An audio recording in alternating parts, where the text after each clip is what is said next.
Hey guys, welcome to the Process to Purpose podcast. Again, we're here to help inspire, motivate, and encourage others to find their purpose through the process of spirituality, health, and wealth, using godly principles and values to break through to the life that God has called us to live. I'm super excited for this next episode with Kevin Crowell, and we're going to be talking about spiritual hunger. It's an amazing episode that I was really impressed with. Here's the episode. I'm just going to introduce really quick how I know Kevin. So Kevin actually used to be my coach back in high school when I was a freshman. A freshman in high school. How long ago was that, man? That was like 14 years ago. 14 years ago, man. It's a little scary. Time flies by. So take advantage of what you're doing now. That's like, so at that time it was like times, so like I just doubled my age since the last time that you were coaching me, man. But I've stayed in constant contact with Kevin, and I'm really excited for the relationship we're going to be building, man, and what you got going on. So really quick, Kevin, just if you could just introduce yourself, man, give us a quick introduction. I'm Kevin Crowell, entrepreneur really ever since I was 18. As Rob told you, I somehow got the head coaching job when I was 18 years old. So coaching these kids, I wasn't very much older than that. Started there, and with my defensive coordinator of that job, we actually started a business together, and we're actually 9 years in, so that's pretty phenomenal there. Nice. Now going into the finance industry, financial planning and advising, and looking forward to that because it's, process to purpose is the name of this, and I call it, kind of from career to calling. So that's where I'm at now. So that's 9 really successful years now, going to the next chapter, still running that business, but adding on this extra thing because I feel it's something God wants me to do with the skill set that He's given me. So I look forward to that. Good. And then let me ask you, what was your last business that you were doing? Well, we have a corporate hotel business, so we basically provide hotel rooms. We broker out hotels for businesses that are attending conventions, trade shows. Nice. All throughout the country and Canada. So you've been a businessman for a while now, man. Yeah, this is our 9th year. So, God has had His hand on it in favor. So definitely grateful for that. Yeah, congratulations, man. Because we know that a lot of businesses don't last past 5 years. Yeah. They don't. They start up and they might come out hot, but after a couple of years, they're done. So congratulations, man. That's super awesome. Yeah, God He's had His favor on it, and me, and luckily I have a business partner that's a Christian, Blake as well. So we both know that it's not our business, it's God's business, and amen. We put it there, and He's had His hand on it and provided. So. That's really good, man. And I remember Kevin and Blake when I was back in high school, man. You guys were crazy, bro. Like you guys, like honestly, like I have this quick story. We didn't really like you guys as coaches because you guys really challenged us. Back when you're young, you don't want people to challenge you, and then you're like, man, these guys make us run, they make us do this, but it was for our own good. But I remember my junior year going into my senior year, and I didn't talk to you before the show, but you went to go buy pizza at the Hall of Fame game that Tommy was playing in. Yeah. And it was all of the freshman guys that you had were serving the pizza, and then you bought 2 slices, bro, and we gave you the smallest slices in the world. And, bro, you were so mad. Dude. You're like, really? Really, man? Yeah. Yeah, and then we ended up hooking them up after. But, man, we definitely... There's a lot of coaches I remember that actually, yeah. And I was like, but Tommy, I mean, he had 4 touchdowns that game, so that's the pizza tasted a little better because he was doing good. So yeah, Tommy, my boy Tommy, I hope you're watching this, man. You tore it up that game, but no, man, that was pretty awesome, man. That you and Blake actually kept up that relationship and kept it going, man. Coach Blake was a crazy dude, man. He was like super intense. Yeah, I haven't talked to him in such a long time, but I'm sure he's still the same dude. Yeah. He's intense. So we definitely feed off each other, and he's a great guy. Okay, awesome. So that was you guys back, when you guys were 18 years old. What was the transition like, or you could even maybe share your story of how you gave your life to Christ, man? Yeah. So mentioning Blake, Blake has been my best friend since 4th grade, and his mom is actually the one that brought me to Christ because I was Catholic. So as many people know, it's very traditional, very little tight, Yeah. So I remember I used to go and they had those wood pews at Catholic church, and I would just be like squirming, with my back against the wall because I'm like, man, this is really uncomfortable. Yeah. and it's just I didn't really like Catholic Church, and so I ended up going to a Christian church one time when I was like 18, and it just felt right, completely right to me. I was Nice. like, well, I feel like this is how it's supposed to be. But so, as you know, or a little bit about it, I used to be a rebellious guy. So I used to be really rebellious, Okay. constantly going against authority, not in a bad, illegal way, but just Yeah. authority. I just didn't listen. I thought I knew it Okay. all. Yeah. What does that look like, bro? Yeah, I just thought I knew it all with Got everything. it. Got it. But Blake's mom just always, showed me like a ton of grace, like just grace around, like just completely. Like all the troublemakers were all at Blake's house hanging out. She would be buying pizzas and Nice. just everyone there. And then she'd be having these like really deep conversations with kids, like, like 17, 16, whatever, in the backyard, like talking about Jesus. And I'm like, what the? Yeah, that's what it's yeah, about. Yeah, man. exactly. So everyone just was attracted to her because you just felt grace around her. So I was like, man, I just feel complete grace around her. So she's actually the one that led me, to Christ. And then she's like, have you ever said the prayer? And I was like, no, I don't think so. And she's like, well, would you? And I was like, yeah, let's just do it. Really? So yeah, she just did the prayer with her, and Okay. that's how I came to Christ, was through her. So Nice, man. And just so you guys know, our topic's going to be about spiritual hunger. So that's what we're going to be focusing on today. So let us, you said you came to Christ around 18, and at 18, that's a pretty rough age. Yeah. Right, that's a tough age because again, we think we know it all. Yeah. We want to go explore. We have all these temptations in front of us. So how was that transition for you, maybe from being that 18-year-old know-it-all to becoming a follower of Christ, man? well, it's a process. Yeah, So definitely. Like you said, when you're watching me coach, you're like, I don't know if you're a Christian or not, just as a joke. Yeah. No, so yeah, it's just it's a process. You know what I mean? So everyone thinks that it's gonna your life just flips up, changes completely, Yeah. and it's not really that way. It's a process. It's not easy. Being a Christian is not easy. So I would say it's a process. You go into that, but you kind of start knowing that you're not in control.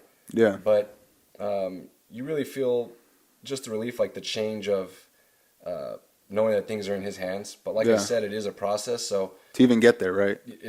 once you start, it's a journey. Like it's not it's God goes this way, that way, Yeah. that way. So it's not just a straight line, easy thing. So it's a Yeah. process, and just obviously, the more you're diving into His Word and listening, the more the faster your process goes on, Yeah. getting to where He wants you to be. No, that's really good because for me, when I first became a Christian, it was really hard for me because I felt like I needed to become a Christian to have it all figured out, right? So a lot of people think when they're going into the church or they become a Christian that automatically, just good things are going to start happening to them. Or even the people that are in church, they feel like, all those people in church, they have it all figured out. And that's not the case, right? Because we know in church that it's full of broken people, right? So a lot of people, even before they give themselves that opportunity, they're already disqualifying themselves from the opportunity to have that relationship with Christ because they're like, oh, I did this, I've done that, I'm this person, you know what I mean? So no, that's really good, man. So we're gonna go into. Are we good? Does it sound good? All right, awesome. We're gonna go. My hot wife just passed by right now, so I got distracted, bro. We got distracted. Don't mind me. Yeah. So what period in your life, since we're talking about spiritual growth here, I mean spiritual hunger here, what period of your time did you experience that spiritual hunger the most?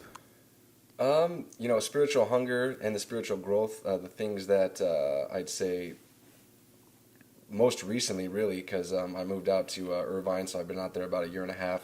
Good. And when you get your the most spiritual hunger and spiritual growth, most people don't want to hear it, but it's when you're going through challenges or when you're going through trials or tribulations where nothing you can do, you don't have all the answers to it. Like you have to literally rely on God to come through. And that's where He tests your faith. Definitely. Do you have maybe any examples of a situation you were in or something that you really had to put all the trust in God because you're like, God, I can't figure this out by myself. I don't have the strength. I don't have the courage. Do you have an example maybe of that you can think of? Yeah, well, one of the things was in my, and I share this with a couple of groups that I'm in, is just that it's where you're in my finances or whatnot, in my ministry, One of the biggest things I love to talk about is finance and how God views money, stewardship, because I feel it's such a stronghold on people that I want to get the message out of what God teaches about money, and you don't got to worry about it.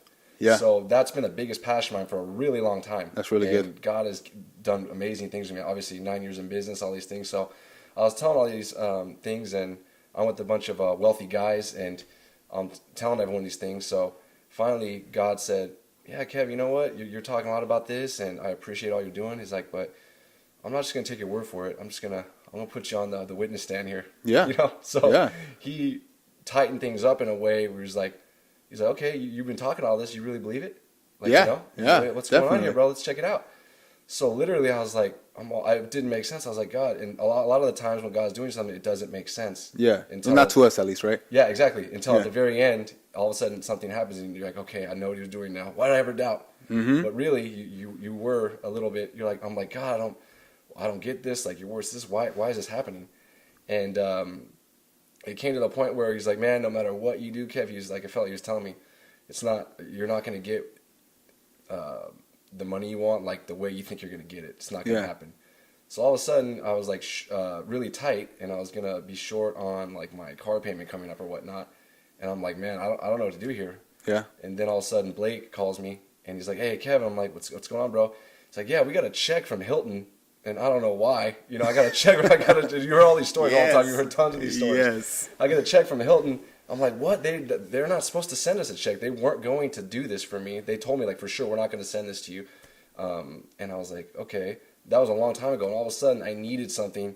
All of a sudden, magically, just a Hilton check comes in. And it's like, now I'm able to pay my car. And I'm just like, and I'm like, God, like, why did I ever doubt? And it's like the first time that God did something. He's done other stuff with me where he's protected, you know, me and Blake in business and things like that, where he says he's going to protect our crops, and he has. But this is the first time he's done something just completely outside of it where it made no sense. Like, this literally wasn't going to happen. All of a sudden I got a check, and I was like, cool. Like, you know, so yeah. Isn't that crazy? It's exciting. But so during this time, he was just showing me all these things, and it made me dive into the Word even more. It made me listen even more. It made me listen to more podcasts. It made me dive into the Word. It made me pray more. I wasn't good at praying. Now all of a sudden I was praying a lot. You know what I mean? Because now when you're in pain, you really pray. Yeah. You really pray. It's not the prayer where you're like, oh God, you know, bless this day, bless my ride, bless this time. It's like, no. Now it's serious, and you're like, God, what's going on here? Like, you know, it's a different thing. But that's what he desires. He desires real relationships. Yeah. Like, okay, Kev, now I got you. Because I used to say a real nice prayer, and he's like, yeah, that's a good prayer, Kev, but I know you're really mad right now. Yeah. So it's like, that really wasn't you. Like, you're saying a nice prayer, but no, I know you're mad. No, I want the real, raw stuff. Like, give it to me, man. Yeah, come on. Want that. I can handle it. He's like, God's a big boy. You can handle your prayers. Yeah. And you know, it's funny that you say that, because a lot of people, they're like, man, why am I going to take it to God? Like, he's so worried about everybody else. Like, why is he going to worry about my stuff right now? That what I'm caring for, right? People think that his hand is just this big, where it's like maybe this big or even bigger. You know what I mean? It's like, no, I have two hands to carry everyone's weight. You know, I died on the cross for you. Like, I'm carrying your weight already. Like, it's already done. And this is funny too. Just some of the people are listening, but because I've heard this in a bunch of different settings, that people go, I don't like to ask God for stuff, and I don't like to, because I just feel that it's selfish, and I don't like to ask God. But you do want to ask God for everything that you're looking for. You want to ask Him, and the reason why is because it shows humility. It shows dependency. Yeah, who's the provider?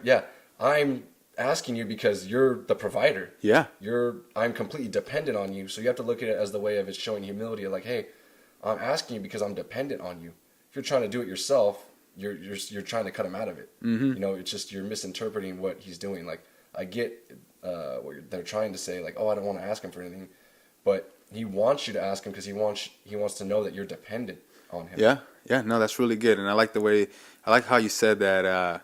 You know, once you're going through that rough time, that bad time, that it kind of forces you to pray. But what I like about you, you know, you receive that check and you're like instantly like, yes, like, God, you came through, instead of being like, look what I did. Yeah. You know what I mean? No, 100%. Yeah, like, look what I did. I got a check out of nowhere. You know, it came through. I knew it was. I said it all, you know. No, it's like, no, I received this check. I know where it came from, the provider. and I'm thanking him for it now, and I'm still gonna continue to pray the way I've learned how to pray during that bad time, because I mean it's hard to pray during Yeah. that time. Well, and I shared it right away because I was just like so pumped up. Yeah. And it's like because I love that stuff where it's God's hand on it. Yeah, and it's kind of like, I share a lot on social media, maybe more than I probably should. But here's the thing, like, the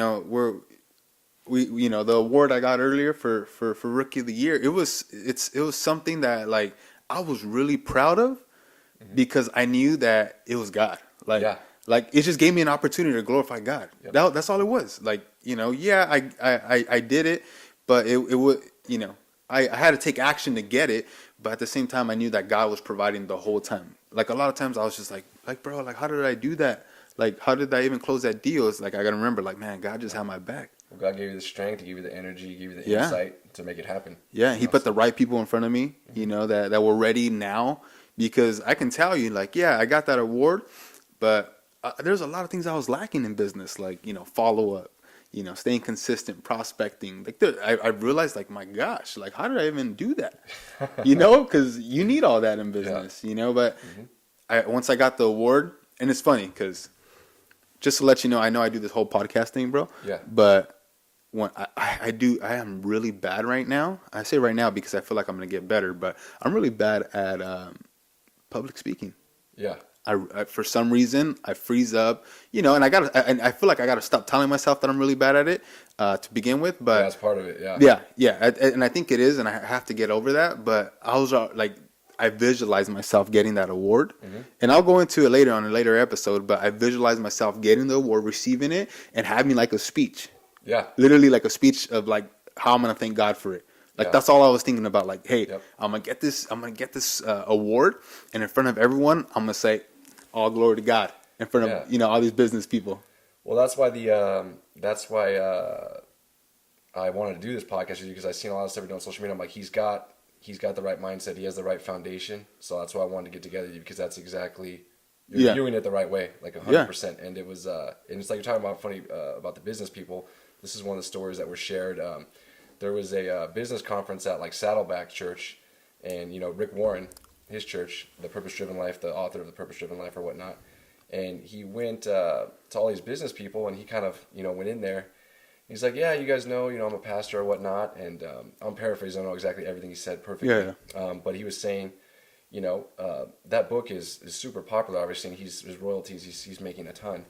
But he's like, why do you think that God why did he give me the vision to write this book? Why did he do this for me? And everyone's kind of looking around, he's just like, because he knew he could trust me with the money. Like, because I don't know exactly how, but he gives a ton back. Yeah. Like, I think I don't know for sure, but I think it's over 90% of the royalties of that book. Like, he gives back into the community because God knew he could trust him with it. That's really good. Yeah, we talked about that earlier.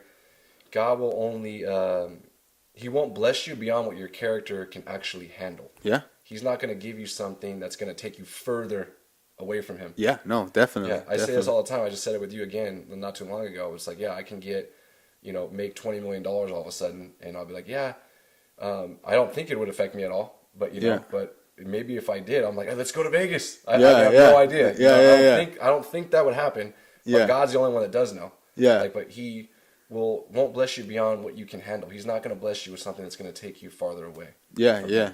No, and that's really good. And He doesn't want to bless you that way either. He doesn't want to say, here's 20 million. He wants you to earn it. He wants you to persevere, right? He wants you to build that endurance, so you can build character, and that character turns into hope, right? Yeah, and that's what He wants us to do. A lot of people are like, well, I prayed for that harvest. I prayed for this. I prayed for that, but then they're chilling on their couch. Yeah, you know what I mean. So that's really good stuff, man. Go ahead. Experience. Yeah, it's the experience. You're mentioning the hardships and the different things. When you're involving God in that, the special thing about that is that He's actually getting to experience it with you, which is a great thing, as opposed to just one big thing. I mean, He does do that sometimes, but like I said, it just depends on what you can handle and what the process has been. Yeah, and then just on those lines, I like saying this to people when they're trying to achieve success or start a business, whatever the case is. I I don't know exactly what verse it is. I think it's Matthew 7. But when he talks about, asking you shall receive, seeking you will find, knocking the door shall be open to you. What I like about that those are literally all actions. Yeah. Literally. Like, ask, it's an action. Seek, it's an action. Knock, it's an action. People don't realize that. People just think like, hey, God, I'm right here. Like, pick me. Yeah. I'm the guy. $20 million right here. Yeah, $20 million. Hey, $20 million. Yeah, just write the check, sign it. You're my provider. Come on. Yeah. But they don't realize that they have to take the right action to get to what God wants them to do. Absolutely. Just and God rewards action. I just heard John Maxwell say the other day. It's like people always want to see what everything is. They want to see like the vision. They want to see, okay, if I go this way, this is exactly what it's going to look like. It's like they want to know what's around the corner. But it's like the only way to see what's around the corner is you got to go around the corner. Yeah. Like, yeah. that's it. Like, you're not going to get this grand vision where God just shows you everything perfectly. Yeah. It never works like that. And like another thing that he said as well is just like everything worthwhile is uphill. Everything. Everything worthwhile is uphill. But one of the good things about going uphill too is that the view is nice. Yeah. So he said that too, and I love that. Yeah. No, that's really good. All right, man. So what do you think is the most important discipline that you need to expedite spiritual hunger, spiritual growth? Obviously, you want to be obedient. Like, you want to make sure that you're in God's will. No, that's really good. You want to make sure you're in God's will. There's a lot of different things that you can do, but one of the biggest things for me is, I've just been on it lately. It's big. It's been big for me, but I think it's Proverbs 23:4 where it says, guard your heart, for it determines the course of your life. So what you're feeding your mind, what you're feeding your heart, which is what you're feeding your mind, which is what you're listening to, what you're watching, the associations you're around. That's really good. Yeah, to expedite the process, you want to feed your heart good things. So I'm in the Word every day. I'm watching good shows. I'm praying a lot. I'm spending a lot of time with God. Yeah. I'm around great people. That doesn't mean you can't be around bad people or help people or whatever the case is. But your majority of your time, who are you spending it with? What are you feeding yourself? And what I found is that when you're putting that good information in, you're operating at such a better level, way higher level, and God can use you way faster if you're feeding yourself that, as opposed to, I'm watching The Sopranos, or I'm doing this or I'm doing that. Yeah. If you have trouble with lust or you have trouble with greed or money, if you're watching a lot of the stuff that we see on TV now, it's not going to feed your best strengths. Yeah. It's going to... And they glorify that stuff on TV. You got godly wisdom and worldly wisdom. They're two completely separate things, and you can't mix them up. Like Solomon, it's in I don't remember if it's Ecclesiastes or whatnot, but he said Solomon did everything right except, and that one thing except that he didn't do, literally deterred him away from everything. He lost everything because of it.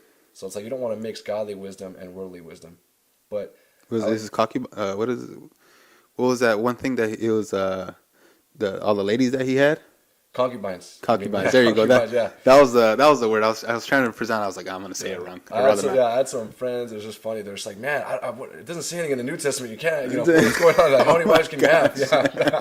Yeah. I'm pretty sure it's there. That's pretty funny. I don't see where it doesn't say it. Yeah, that was pretty funny. No, that's really good. I like how you talked about just the people who you surround yourself with, the people who are feeding into your life.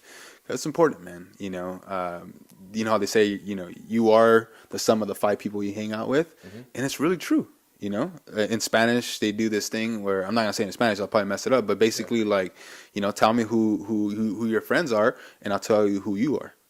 Yeah, it's just like the proverb says, you walk among the wise, you become wise. You walk amongst fools, you're going to be foolish. Yeah, So it's like that's you're going to suffer harm if you hang out with fools. So iron sharpens iron, man. Yeah, you want to be in those associations where.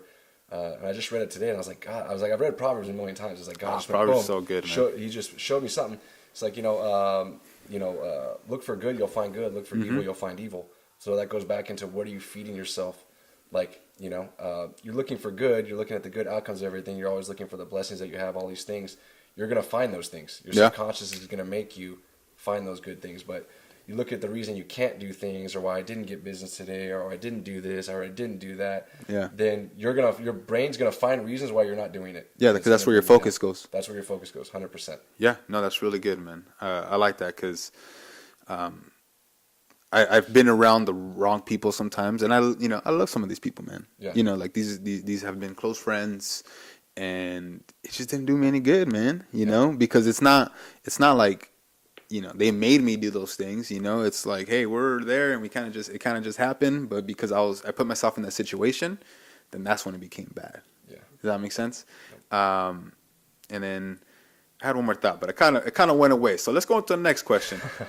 It happens to me all the time, bro. Yeah. All the time.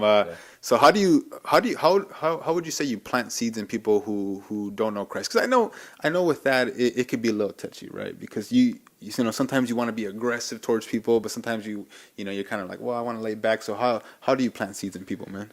Yeah, well, it's like, funny thing is too, a lot of the stuff I say is just actually from experience, as opposed to just like, a theory or whatever. A lot of stuff I share tries to be from stuff that I've actually done. Yeah. So when I was younger and I first became Christian, I was on fire. And if for the new Christians or people that are now further along, they know what I'm talking about. Where you're like on fire to tell everyone about Christ. Hey, da da da, and then you're like, man, and they're like, oh, I don't want to hear that or this and that. It's like, well, you're going to hell. Like, yeah. Just joking. Yeah, around. yeah. You're like, I've done it before. And guess what? All 5 senses are active. Your sight, you're this, you're that. Just joking around, but it's funny. But yeah, just like all 5 senses are active. You're talking about you're going to hell and this and that. But or they tell you something, you're like, Jesus loves you. Yeah. Like what? They're all mad. And it's like, man, that's definitely not the way. If you read any of the Gospels, Jesus did not act like that. Yeah, for sure. That's funny, man. But yeah, so anyhow, go to the point. But yeah, so that's not the way to do it. Mm-hmm. But it's the best way I've found is that it's about the way you live. Like, it's about being a salt and a light to people and just helping people, just serving them, like lifting them up, whatever it is. Like, don't have a agenda or this or that. You just help the person. Yeah. And guess what? If you add value to a person's life, now you have influence over them. Mm-hmm. You have influence, not over them, but with them. Yeah. So now they're more open to hearing what you have to say or whatever the case may be, but you want to help them first. Like, that's like the very first thing. And it's just by the way you live. When you live that way, people know that there's just something different about you. Yeah, they can see the foundation.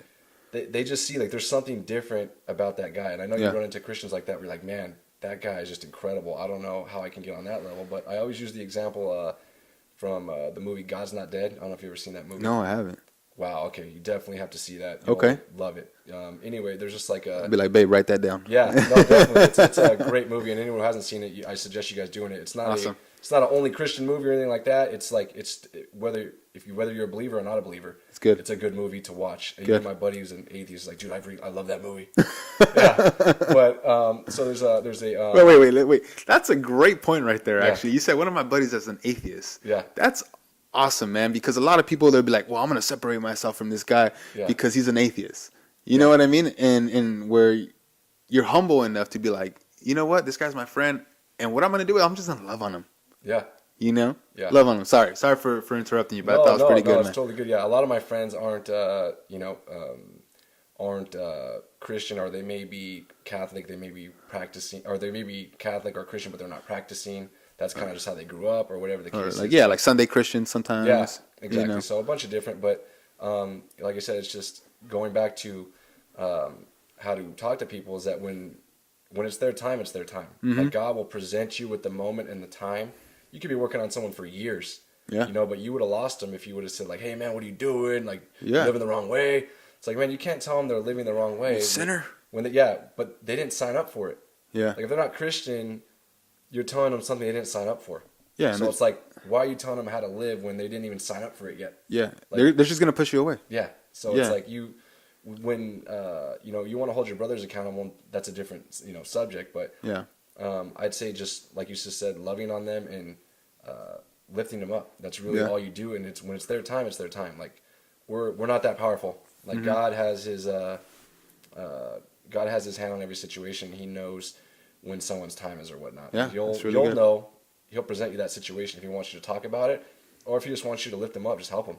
Yeah. Like, that's it. No, it's really good, because I actually had a conversation with one of my buddy's mom the other day, and he's like, hey, she looks at me in Spanish. She's like, oh, invite him to church.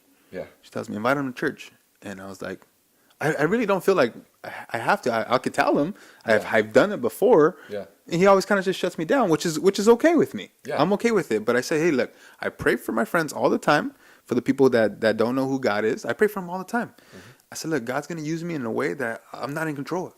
You know, Yeah. God's gonna, they're gonna have their time. I pray for them all the time, and I'm almost like cocky, like not cocky in myself, but like cocky, like what God can do, Yeah. like almost sure, like nah, God's got it, man. Like he's gonna bring them.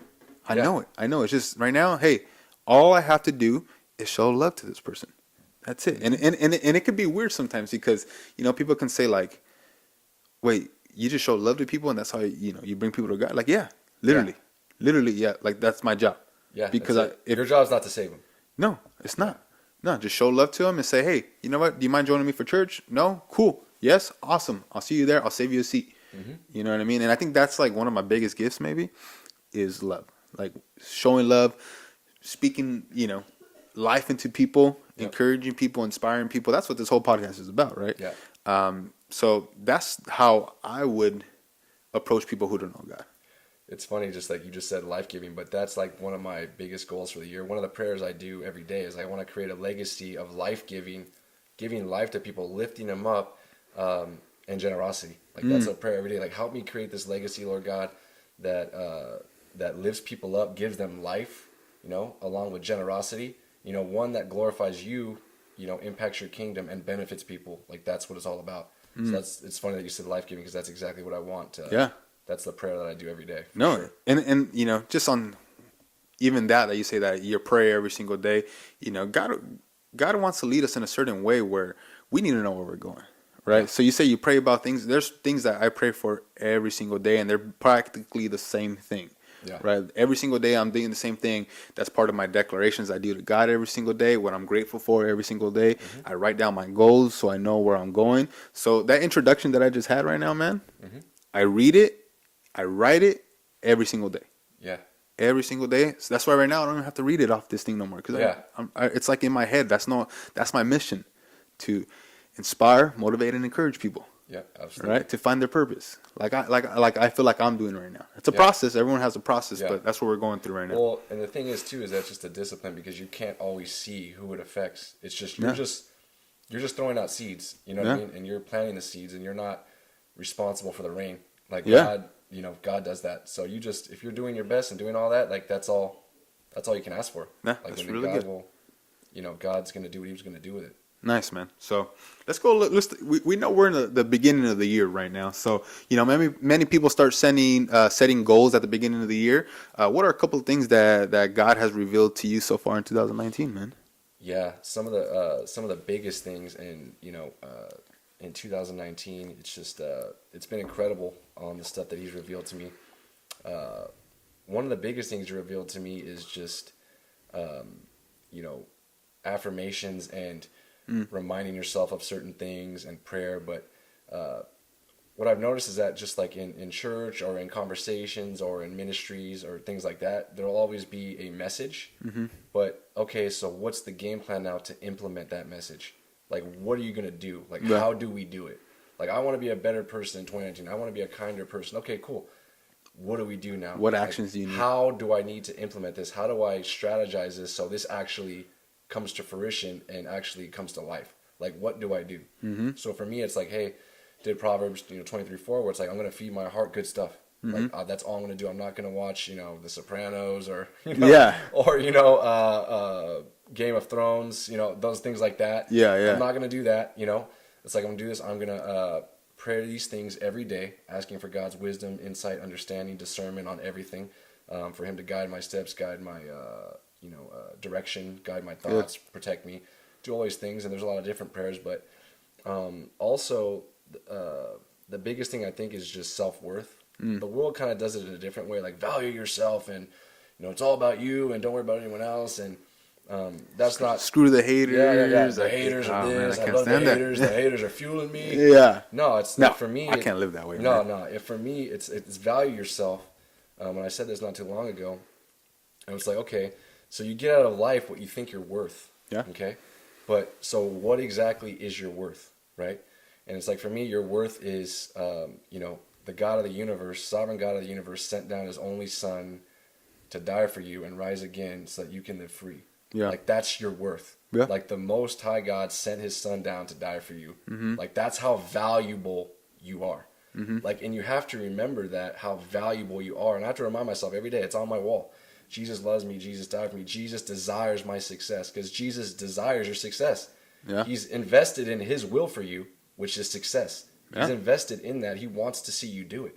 Good. But I have to remind myself every day, because a lot of us have racked up such a high mountain of moral debt Yeah. that we think we don't like deserve things. That's really good. So your life can be going great, and all of a sudden you're like, man, I'm doing really good in business. My business is kicking this and that.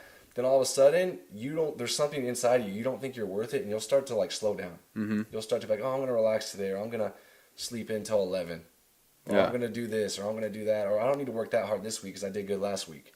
And you start to subconsciously, you don't even know you're doing it. You start to slow yourself down, and you get back to where you think you're worth. Yeah. Like, just like if you go way down, you're like, man, I don't deserve this. I deserve to get back here. Somehow you find a way to get back to what you think you deserve. Yeah.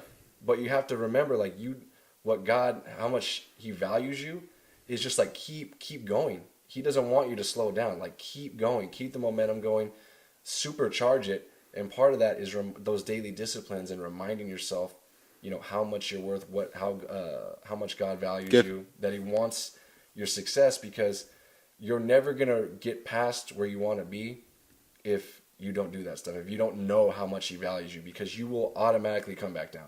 Yeah. Like, I've seen it a million times, and I've seen it with myself, and I've seen it with tons of people around me. So that's like the biggest thing I would say, is just those affirmations and just remembering how much you're worth. And when you have that confidence in yourself, when you have that joy, you're able to be a way better person for everybody else as well. Yeah, that's really good, man. I like what you said there about the discipline, because as far as myself, discipline is huge, right? Because you say you have the daily discipline of reading those things off every single day, right? You're reading them off, reminding yourself. Well, same thing for me. I had to basically develop a system to become disciplined. It doesn't come to me. I think everyone just thinks that, hey, Robert's so disciplined. He likes waking up at 4 a.m. No, I don't like waking up at 4 a.m. You know what I mean? But I feel like God put this in my heart so I can help other people become, more consistent to what they commit to, and be a lot more disciplined. So I don't know if you've seen that I do the 122 challenge. Yeah. So I, have on my story, things that I do every single day without failure. And I think that's what God's revealed to me. Like, hey, man, I want you to teach people how to become more disciplined. Yeah. Because the more disciplined you are, the more you get done. And not only that, like, I feel like a lot of people, their downfall is that they have too much time on their hands, right? That's a big, you got a lot of time on your hands. It's it opens up those doors. Opens up the doors to your, weakest links. Yes. You can say, your what you're susceptible to, whether it's, greed, lust, money. I'm just saying, Yeah. the main ones. Yeah. The guys, money, lust, all that stuff. So Yeah, and it does. It idle opens up. hands, it doesn't help with those. Yeah. Yeah, it opens up that opportunity. So I feel like for myself, like, hey, being disciplined and helping other people become disciplined, and then, hey, I have the structure that I have to follow every single day and do this and stay active, and be intentional where, everywhere I'm at, this meeting with us right now, this interview, being intentional. Yeah. When I'm with my wife, being intentional. When I'm with my family, being intentional. I'm in business, being intentional. Yeah. So I think just discipline has a huge thing, and He's revealed that to me. It's like, hey, I want you to be disciplined. That's it right now. Right? That's where I feel like I'm going through right now. And one of those disciplines that I just enacted as well, implemented, which is absolutely huge. I talked about affirmations, but it's like you wake up and you're like, man, thank God for the day. You thank God for all the stuff that that you can think of. And then after that, I'm like, man, something good is going to happen to me today. Yeah.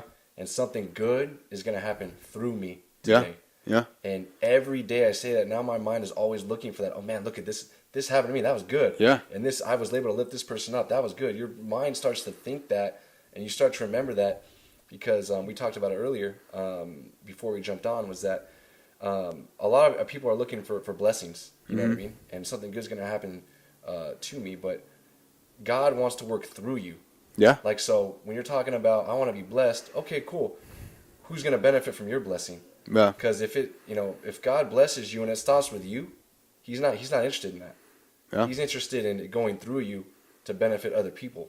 Yeah. And that's how He knows He can trust you with it. So when he gives you more and more and more, it's like, oh man, I got Kevin, I got Rob. I know when I give them to that, and when I bless them, it's going boom. It's right out the door. It's going somewhere else, and it's going to benefit someone else and someone else. Yeah. He's looking for a channel, not a reservoir. He's not looking for it to stop and just sit there. That's really good. He's not interested in that. You know, so for people that are want the blessings, because you know it's a big word nowadays, like blessed, hashtag blessed life or whatever. Yeah, different things like that. You know, not knocking out. I'm just saying that's what I see. Yeah, of course. But he's, you know, when next time you're praying and asking for something, mention to God how you're going to use it to bless somebody else. Yeah. Like try to make that a practice. But when he knows he can trust you with it and it's going to keep moving.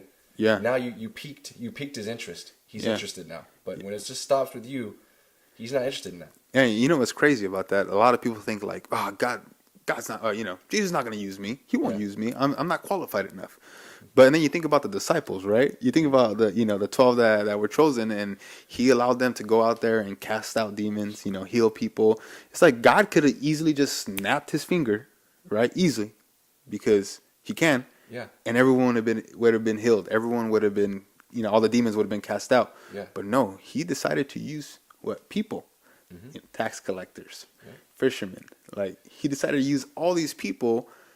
And he can use everyone just like us. We look at David, the great king, greatest king, Israel. He was a shepherd. Mm-hmm. Like he went through all, he wasn't even in the lineup. No, he wasn't even in the lineup. They're like, man, here's our starting seven. Like, which one of these guys are the next king?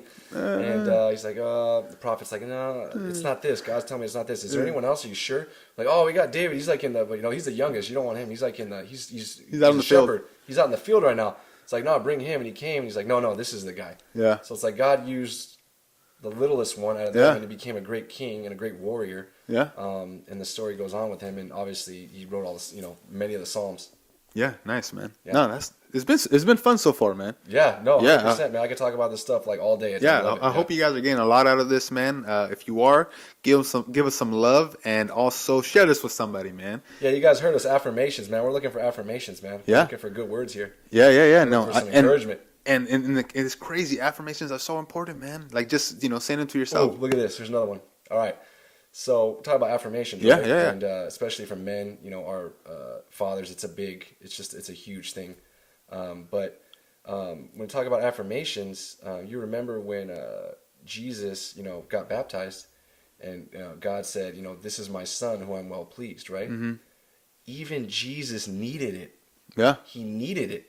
God knew he needed it, and he said, boom, here you go. He affirmed God himself, affirmed.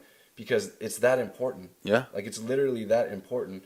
And that's why when people aren't getting affirmations from their parents, mostly it's their dad. If your dad's not affirming you, if he's not lifting you up, he's not encouraging you. When you get old enough, you start to look for those affirmations in different places. And that's girls and business. For me, I did it I'm like, man, I'm going to go conquer the world. I'm going to be in business. I'm going to do this. I'm going to do that. And I was getting affirmed by people at a young age that were high up. Yeah, like telling me how great I was, and it felt good. Yeah, and I started searching it for that, but that went a certain way, and God humbled me. No, that's good. Me, you know what I mean? Good. Like I said, being a Christian was a process. God showed me, like, hey, slow down there, fella. Yeah, and he hit me, showed mercy on me, really. Yeah. And then, come on. Yeah, exactly. Come on, let's get back up. But he changed my mindset on that. But that is something that was revealed to me, probably last year, where how important the affirmations were from your father figure, but obviously the ultimate is God himself. So. Yeah. No, that's really good because a lot of people, they do go searching, for ladies. Sometimes they don't have, their dad there. And so they go searching for that affirmation through guys that are just really not the right guys for them. Mm-hmm. But because they're giving them attention or whatever the case is, they stay there. And it's not maybe a healthy relationship, or even with guys, it's the same thing. For me, I didn't have my dad around, and I had my stepdad. My stepdad was a great guy, but he wasn't that guy that was like, hey, you're doing great. He didn't really speak life into me. He was just a good role model for me. Amazing dude, love him. He's my dad. Yeah. But I seek that. Just wasn't his style. Yeah. Yeah, and I don't think I allowed him to. That's the thing, Yeah. So I put up a wall, and every time he tried to even just discipline me a little bit, I shut it down. I was like, nah, bro. Like, no. Who are you to tell me? Well, it's just funny too. Like you said, when you're not getting that, you look for affirmation from other places. It could be in a public atmosphere or whatever. But I just remember right now, I'll tell this story. I didn't tell you about it, but so one of the guys, Chacon, he was a lineman on our team, right? Yeah. He was just blasting everyone. He was beating everyone down, like blowing them up, like bam, just crushing them. Yeah. Nobody could block him. Yeah. And I'm like, dude, what the? I can't even practice. This fool is just wrecking everybody. And then Cedeno here is like, man, no, I'll block him right now. So like just everyone went around, you know, and just 1-on-1, and you actually blocked him. Yeah. You know what I mean? It was just funny. Like, I'll take the challenge. Let's go. You know, man. I don't know if you remember that, but it was funny, man. Dude, Chico, you know what? It's funny because Chico was my boy, but we always had like a rivalry, man. Yeah. All the time. You know, he left for a while, and then I ended up starting my sophomore year on varsity, and then he came back. He's like, "Oh no, he's not good." He would tell me, "You're not good, bro. You're not good." I'm like, "You're just being a hater, homie." You know what I mean? I love Chico. I see him now. He's still the same height. You know, he's still the same size, but he was a bulldozer, man. You gotta tell him that story. That was funny though. Yeah, he was blasting people. Yeah, but it was just funny. I remember that. Yo, I'll take a challenge right now, and you ended up blocking him. But it was just funny. I'm like, dude, like it took, you know, like a challenge for you to even get extra energy. Because you have like talent, so you'll just kind of relax, you know, and just do what's necessary to pass, but you won't like go the extra. But yeah, and a lot of people live their life like, heck yeah, let's do this. Yeah. So it's a funny story. That's good, man. So, man, this has been a lot of good stuff, man. I know you wanted to get into this one because I was gonna skip over a couple, but this one's actually really good. Yeah. So, how can you be successful at work with God as your foundation? Okay, yeah, so this is a big one because everyone out there, obviously, we work and we, you know, 80% of our jobs, or we're at our jobs like almost 80% of the time, like, you know, or some of us more, like we're there a lot, we spend a lot of time there. And, you know, it reminds me of the verses, is Colossians 3:23, and that's that, you know, work as if you're working for the Lord, you know, Amen. And he will reward you. Mm-hmm. So as hard as that is, you have to remember, especially if you're an entrepreneur, like for me, it's just me and God. Like that's it. Like I'm working because I'm working for myself, but I'm really not working for Him. Yeah, for sure. But it's like I'm working for Him. I got to answer to Him at the end of the day what I did, and I give my absolute best, and He says He'll reward me. So it's acting like as if you're working for Him. Like He's the boss. You know, you're working for Him because God is He wants you to be successful in your business as well. Yeah. You're not glorifying God with a bad business or with no clients or this or that. Or bad service. Yeah, or bad service. That's not, Yeah. you know, God wants your business to be successful, especially when you're working for Him, because that glorifies Him, because He's the one doing it for you. Yeah. But on the other side, where you have the hourly wages, is that you may have a boss that you don't like, and you're like, man, I just can't deal with this guy. Like every time I think of this guy, I'm just like, I can't deal with this person. Like he's dumb, or he's this, or he's that. You know, and you're like, I can't work for this guy. But we have to remember that I'm working for God, not this guy.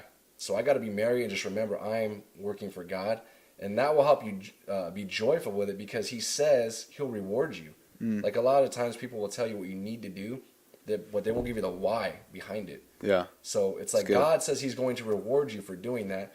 So guess what? If you don't want to be in that position, or if you don't want to listen to that boss, whatever the case is, God will lift you out of that if it's meant to be. If you're working for Him, He'll put you in a better position because He knows what you're going to do with the next position. Yeah. Does that make definitely. sense? Like if you're in a negative mindset, you're not going to get past it.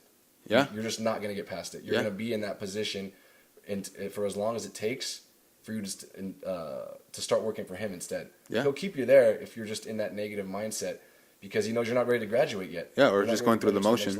Yeah, if you're just going through the motion, that's not glorifying Him either. So if you want to get to the next level, start working as if you're working for God in everything that you do, and He will lift you up. Yeah. It's a guarantee. It's a promise. It's a guarantee, and you can tell Him too. You know, one of those things about prayer. It's like, hey, God, this is what you said in the Bible. Like you told me this. Yeah. Like when you pray, He wants you to use His word. Yeah. It's like, hey, God, this is what you told me, and I'm still waiting. Like, what's going on here? Like you told me this, and He's like, all right, cool. You're using my word, because God cares about His word. Like that's the only thing He's tied to. He's not tied to, you know, your feelings. He's not tied to your business partner. He's not tied to anything. All He's tied to is His own word. Yeah. So that when you pray to Him, that's how you pray. You got to use His word when you're talking to Him. Yeah, no, that's awesome. And the greatest example that I can think of right now, for me, or something I experienced, is actually my wife. Mm-hmm. So my wife she's been promoted like maybe 2 or 3 times, you know, and maybe in the last like year and a half, where like they literally had to create a job for her. Yeah. like a position for her, because they're like, no, like we gotta just like keep this woman because she's doing freaking amazing. Yeah. Right. And it's crazy because my wife doesn't do it for them. Yeah. Right. My wife doesn't do it because she wants to honor her boss or she wants to look at her. She does it because she wants to glorify God in everything that she does. And that's part of it. So she goes to work, she's going to work her butt off 100%.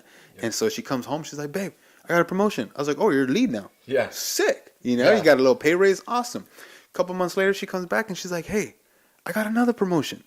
They're making a supervisor position for me. Yeah. It doesn't even exist, but they're doing it for me. That's totally a God thing too, because like It this is. created a new position that wasn't even existent Yeah. for someone, and because she's working for God, like Yeah. that's what she's doing, and that's excellent. Yeah, man, and it's crazy because those people in that position, they all have their master's degree or that next level degree, where my wife just has her bachelor's. Yeah. But that piece of paper is not doing anything. God's like, man, that piece of paper is good. It's great that you have it, but look what I can do for you because you're honoring me. It's amazing, right? Because 100%. Like that's your fastest way out. If you want, or he'll lead you to somewhere else there. He does want you, but like if you're working for him, he knows what your mindset is. He knows where your heart's at. Yeah, he will lift you up. Like it's a fact. It's yeah, no, and it's crazy. I want her to come work with me already, but we haven't got there just yet. But I know once I could get her on board, man, we're gonna be a powerful team, man. Because we know that God's our foundation, and I'm excited for it. I actually write down on my goals every single day. So just really the way I break down my goals, I do what my mission is. Yeah. Right. That's the introduction I had right now, and then I have basically what my mission for my marriage is. Yeah. And then I have my goals that financial, and then I have my wealth. So spirituals, and then I have my wealth and then health goals all lined up together. And I only have 5. I write 5 every single day. And that's part of it is with the finances one, right? I want to close so many deals in a certain amount of time. With for me, it's 4 months, and so that I can promote my wife, or so that we can promote my wife to work with me. Yeah, I hear you. Yep. And because I know that once she comes on board, man, what she's doing at her, where she works at now, it's God's gonna multiply it because we're doing it together. Yeah. Yeah. So super excited for that. Hope that happens soon. So, babe, if you're hearing this, just let me go to work more so we can get you on board. Listen to that message. Yeah. All right. So, how do you know if you're pursuing your purpose? Yeah, that's a great question as well. It's where you're just if you feel that it just flows. Number one, whatever you're doing, it flows. It's so natural to you. But one of the biggest things about your purpose is that there's 3 things. Is it glorifying God? Is it impacting God's kingdom? And is it benefiting others? Those are the 3 things that you want to look at. And if it's not those, then it's not your purpose. It's something else. It's a job or a career or a relationship or something like that. But it's not your purpose. Yeah. Can you repeat those? Yeah. Glorify God. Yeah. Impact his kingdom. Good. And benefit others. Good. Those 3 things. Like if it's not doing those 3 things, it's not your purpose. Good. Like remember that. It's just 100%, and that's why just like in the new business I'm doing with the financial planning and the advising is that I feel like it's a career. What I've been doing a career with my hotel stuff and the hotel and the travel business. Now going to finance, I feel it's a career to calling because it does those 3 things that I just mentioned. Because I have a story behind it. It glorifies God. It impacts his kingdom financially, which he doesn't need me to do that. You know what I mean? He owns it already anyway. But it does that, and then it benefits others in a way where,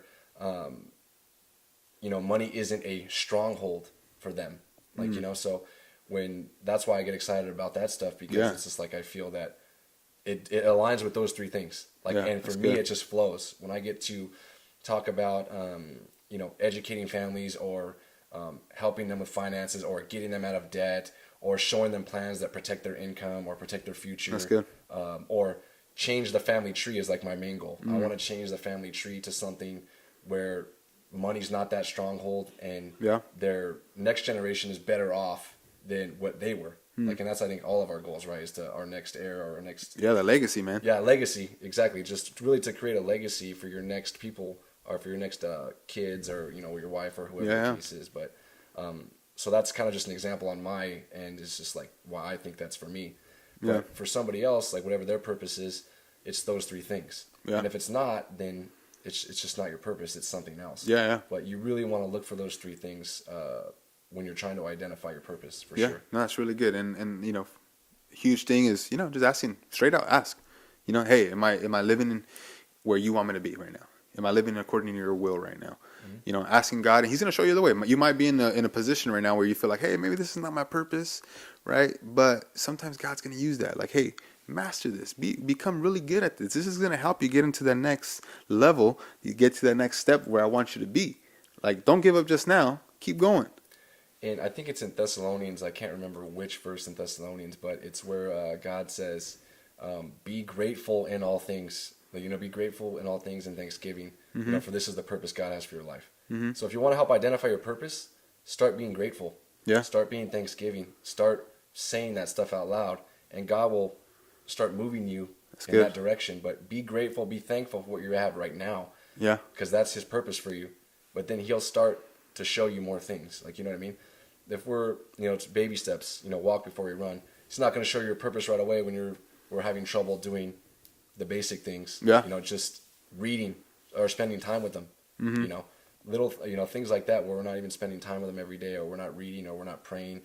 That's really Those good. things that you got to get down before, He shows you your, Yeah, before definitely. He shows you your purpose. Like, He can do it whenever He wants. I mean, He can show you your purpose even if you don't do that. Yeah. But just from what I've seen and just experiences, like you got to get those things down first. Yeah, the daily disciplines, man. I believe that. So it's been some really good stuff, bro.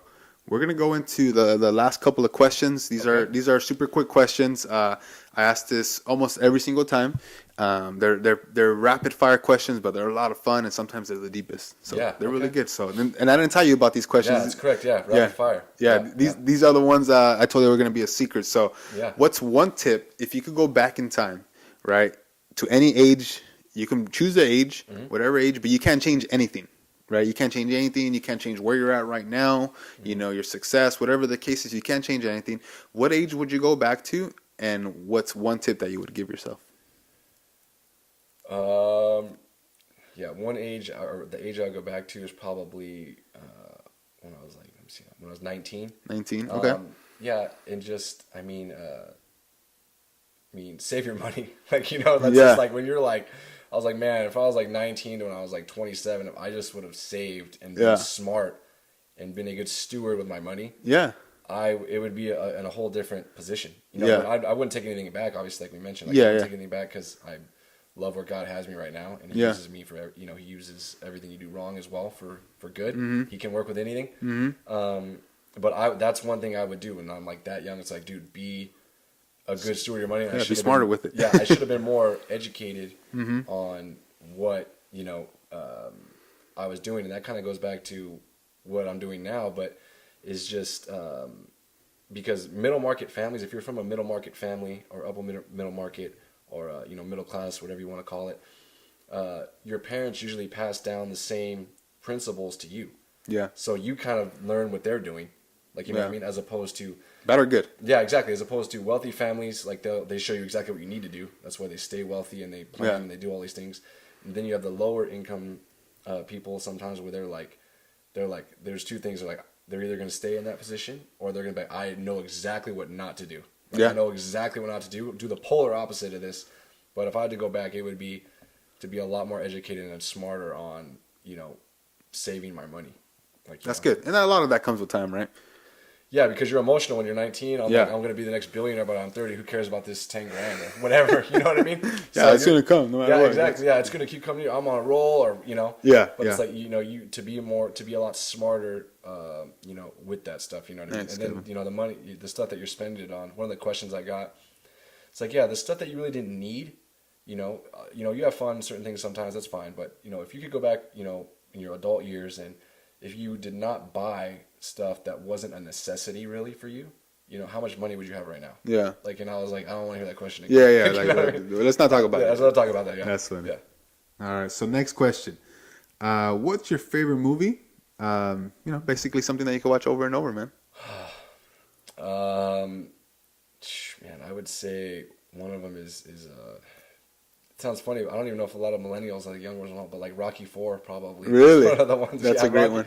yeah, Rocky Four. You can watch that a lot over and Yeah, I over. can watch it like all the time. Yeah, Yeah. For Rocky me, I Four. mean, I'm sure they know already, but it's Forrest Gump. Forrest Gump. Oh. Nice. Okay, that's a long movie too. Yeah, it's a Yeah. classic. Yeah, no, Classic. absolutely classic. Yeah, and no, I would say, yeah, Rocky Four is like probably the favorite movie. I would say, yeah. Good. Okay. What's your greatest weakness? You would say. Uh, I would say passion, because I heard this from one of my mentors when I was younger. Is that it's like, yeah, you're very passionate. You're emotional. You're passionate. It's like it's your greatest strength, but it's like also like your greatest like weakness. Yeah. You know what I mean? Because you can get you can get attached to outcomes, or you can Yeah. you expect that same type of passion or loyalty from other people, Yeah. which isn't really fair to them. Like, you know what I mean?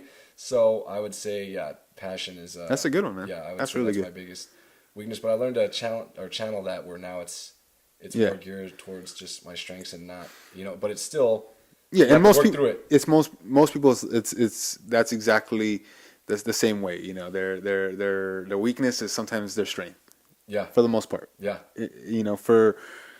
For me, I mean, I think I've answered this question before. For as far as weakness, my biggest thing is that I'm impatient. that's another one of mine. Yeah, right, impatient, Yeah, and then yeah, no, we have. I mean, of course, we have a lot, but that's probably gonna be the biggest one. Is just being impatient. It's crazy. yeah. No, that's I'm right there with you, man. That's one A and one Yeah. B for me. Yeah. It's definitely right there. So, if you could have one gift or talent, it could be whatever you want. I don't even care if it's a superhero thing, Yeah, yeah. or instrument, music, whatever the case is. If you could have one gift or talent, what would it be? One gift or one talent.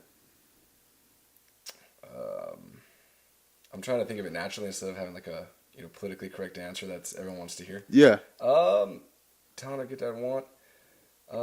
for me, it's singing, like straight up. I just Really, wish, singing. yeah, I wish Okay. I could sing, man. Yeah. Yeah. I don't know why. I would love to have played quarterback in the NFL. That would have been nice. Nice. You know what I mean? Yeah. Like a Tom Brady talent. Yeah. Well, no. The thing is like some kid. Like when I was like in Pee Wee, I was like 9 or 10 years old, and I was a starting quarterback for Temple City Rams. Oh, really? And yeah, and I got before the season started, like we were doing tackling drills, and this fool like hit me to the side, and I broke my arm, Oh gosh. and I was like, "What the hell?" I was like starting, finally got my chance, and was doing good, and broke my arm, and I was joking around with my buddies. Now I'm like, dude, I could be starting right now, bro. If I could be starting right now, if that dude That's didn't awesome. break my arm, man. Yeah. That's awesome, man. Yeah. All right, good, man. Well, hey, I appreciate you for being on, man. This was a lot of fun. I don't think I've ever had an episode like this, so this was a really great experience, man. Just being able to be open about this, and I think I've been afraid to do it because I'm afraid that I might not know what I'm saying. Yeah. But like you said, we can talk from experience, right? We can Just talk straight from experience. Yeah, yeah. So I appreciate you, man. Where can people find you?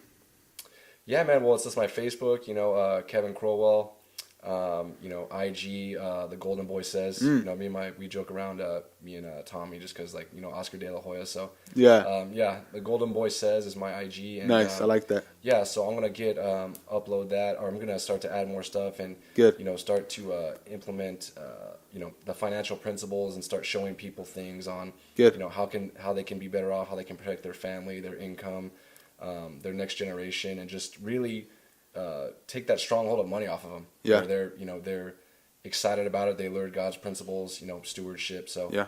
I'm going to start implementing that and doing some free classes and things like that for Good. people. So it's exciting stuff. But yeah, that's where they can find me, and excited to see what God does. That's like good. the main thing, because it's like it's His plan, not mine.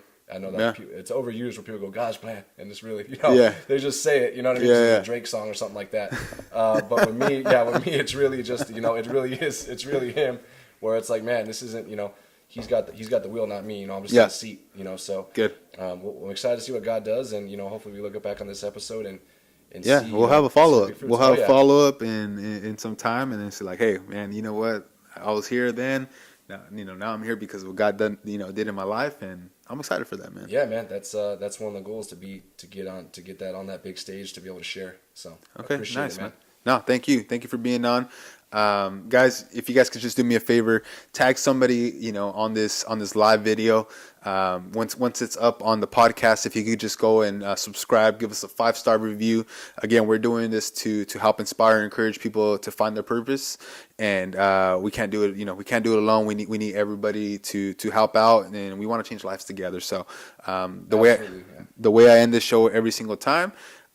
If nobody loves you, Jesus loves you. All right, guys, have a good one.